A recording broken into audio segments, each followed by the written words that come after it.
ડભોઈ નગરપાલિકાના ચીફ ઓફિસરે કડક હાથે પગલાં લઈ મિલકતદારો અને દુકાનદારોએ વેરો ભરપાઈ નહીં કરતા સીલ મારી કાર્યવાહી હાથ ધરતા બાકીદારોમાં ફફડાટ વ્યાપ્યો। ડભોઈ નગરપાલિકા વિસ્તારમાં આવેલા મકાનો અને દુકાનોનો લાંબા સમયથી વેરો ભરપાઈ નહીં કરતા માલિકો સામે પાલિકા તંત્રએ લાલાં કરી 2 દિવસમાં મિલકતોને સીલ કરતા બાકીદારોમાં ફફડાટ વ્યાપ્યો છે।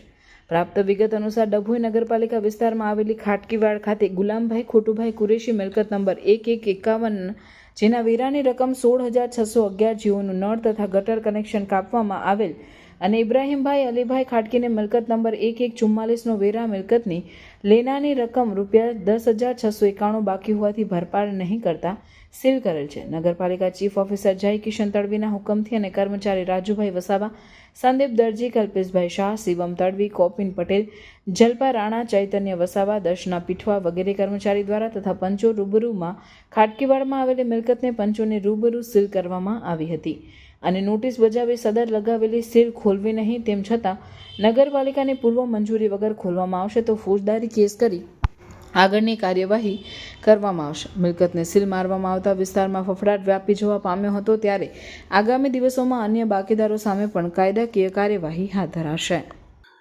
ડભોઈ નગરપાલિકા દ્વારા હાલ શહેરમાં જે પણ પાટલા વેરા વસૂલાતના બાકીદારો છે તેમની પાસે ઉઘરાણીની કામગીરી ચાલુમાં છે।